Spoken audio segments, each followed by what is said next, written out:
나름대로 해결하기 위한 무의식적인 시도일 수도 있다는 설명이 가능합니다. 야식을 끊은 대신 아침을 챙겨 먹기로 했다. 하지만 야식에 적응돼서인지 아침엔 배가 고프지 않다는 박태진 씨. 아침을 먹는 일이 낯설게만 느껴진다. 아침 먹을 때가 제일 불편해요. 아침 항상 안 챙겨 먹다 갑자기 챙겨 먹으려고 하니까. 식습관을 바로잡아가는 것 못지않게 중요한 것은 바로 운동이다. 이봉진 씨는 야식을 끊으면서 그동안 소홀히 했던 운동을 다시 시작했다. 고도 비만 판정을 받은 만큼 무리하지 않는 것이 중요하다. 처음에 할 때는 많이 하겠다는 게 아니라 오늘보다 한 보를 더 가겠다는 마인드로 꾸준히 하는 부분이 제일 중요한 것 같습니다. 운동은 야식의 원인이 될 수 있는 스트레스와 불면증을 줄이는 데 도움을 줄 수 있다. 아무튼 이 걷거나 러닝할 때 이 시간만큼은 힘든 시간이다. 모든 걸 잊을 수가 있습니다. 왜냐면 힘들어서. 그래서 제일 스트레스를 안 받는 시간이라고 할 수 있고 저는 그렇게 생각합니다. 네, 오전에 가벼운 운동이나 또는 규칙적인 운동을 하게 되면 밤에 잠을 좀 일찍 자도록 하는 데 도움이 되고, 또 오전에 칼로리 소비를 함으로써 낮 시간에도 식사를 어느 정도 하는 데 도움을 줄 수가 있습니다. 이봉진 씨는 이제 매일 도시락을 준비해 다닌다. 아무리 바빠도 제때 식사하기 위해서다. 최대한 탄수화물을 줄이려고 아마 현미밥을 싸준 것 같고요. 닭가슴살로 해서 단백질 섭취하라고 야채랑 이렇게 싸줬네요. 두부도 마찬가지고요. 예. 야식을 끊은 지 오늘로 2주째. 하루 세끼 규칙적인 식사와 꾸준한 운동은 야식을 줄이기 위한 이봉진 씨만의 노하우로 자리 잡고 있다.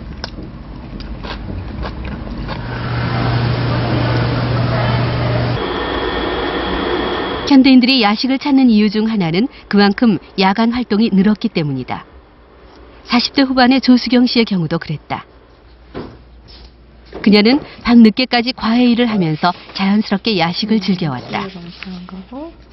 작년 10월 달에 제가 이게 소견서 받은 건데요. 상세불명의 위12장염, 식도염을 동반한 위식도 역류병, 내시경 소견상 역류성 식도염과 식도열공이에요. 식도가 다 이렇게 열려버린 거, 열려서 다시 수축이 잘 안 되는.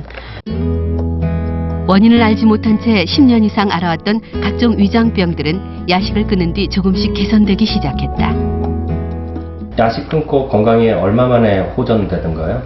한 2달, 석 달 정도요. 2달, 석 달 정도에, 그러니까 그렇게 15년을 알았었는데, 거의 완쾌하기 어렵다는 말도 나올 정도로 그랬었는데, 2달, 3달 만에 그렇게 회복이 됐어요. 이렇게 보통 야식을 끊었지만 가끔 늦은 밤 허기가 느껴지면 직접 만든 요구르트 같이 부담 없는 음식으로 배를 채운다. 포만감도 있으면서 이렇게 발효가 됐으니까 소화도 잘 돼요. 잘 되고. 또 저녁은 칼로리가 낮고 소화가 잘 되는 음식으로 조금만 먹는다. 야식을 끊은 뒤 그녀가 지켜온 원칙이라고 할 수 있다.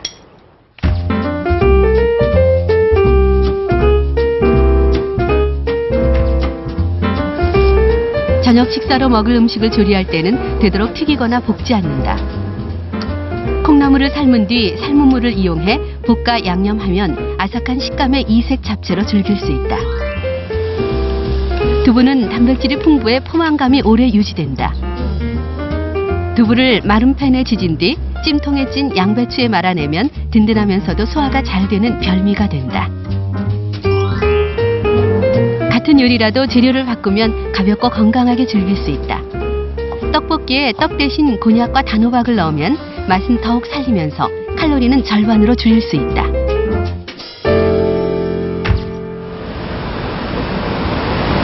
안녕하세요. 지난 3주 동안 야식을 끊은 박태진 씨의 몸에는 과연 어떤 변화가 있었을까? 검사 결과 체중과 체지방량이 동시에 감소했고 혈당과 중성지방 수치는 정상을 회복한 것으로 나타났다. 위식도 내시경 검사에서 나타났던 문제들 역시 조금씩 개선되는 모습을 보였다. 식도와 위벽에서 발견됐던 크고 작은 상처들이 눈에 띄게 줄어든 것이다. 이 환자에 있어서 가장 문제가 위식도 역류 질환을 일으키는 원인 중에 하나가 이제 음식을 드시고서 야간에 드시고 곧바로 잔다든지 역류를 유발하는 그런 생활 습관이 가장 문제였지 않습니까? 근데 이제 그게 호전되시면서 역류가 확실히 주니까요. 덜 올라오면 그 상처도 훨씬 좋아지시겠죠. 뿐만 아니라 약제도 잘 드시고요. 네. 너무 좋고요. 그다음에 이 프로그램을 계기로 앞으로도 쭉 몸 관리 잘 해야겠다. 그래서 진짜 정말 절실히 느꼈어요. 이봉진 씨 역시 야식을 끊은 3주 동안 몸에서 변화가 나타났다. 체중과 체지방량이 감소했고 콜레스테롤 수치가 정상으로 돌아온 것이다. 또 정상 수치를 회복한 것은 아니지만 중성지방이 3분의 1 이상 감소했고 내장지방 역시 눈에 띄게 줄어들어 앞으로의 개선 가능성을 확인할 수 있었다. 먼저보다 좋다니까 기분이 좋고요. 더욱더 식습관과 생활습관 바꿔서 실천하는 그래도 좋은 결과로 더 이어지도록 노력하겠습니다. 야식 습관은 아무래도 야간에 많은 양의 음식을 섭취하기 때문에 비만이나 당뇨병과 같은 여러 대사질환을 유발할 가능성이 있습니다. 또한 밤에 자기 직전에 많은 양의 음식을 먹다 보니까 위장관 질환의 위험에도 노출이 되게 됩니다. 그 이외에도 신체적 또 정신적 건강에도 반하는 그런 생활 습관이라서 반드시 교정할 필요가 있습니다. 1955년 미국의 정신과 전문의 엘버트 스턴커드 박사는 야식 증후군이라는 용어를 처음으로 사용했는데요. 그는 다음과 같은 5가지 항목을 야식 증후군의 초기 증상으로 규정했습니다. 아침에는 배가 고프지 않지만 저녁 때만 되면 식욕이 늘어서 과식을 하는 경우, 또 밤에 잠을 잘 이루지 못하거나 한밤중에 잠에서 깼을 때 다시 잠들기 위해서 음식을 먹어야 하는 경우, 또 저녁 시간에 자주 우울한 경우인데요. 혹시 여러분들에게 이런 증상이 나타나고 있지는 않습니까? 전문의들은 아침, 점심, 저녁 이 하루 3끼를 규칙적으로 먹는 것만으로도 야식 습관을 막을 수 있다고 말합니다.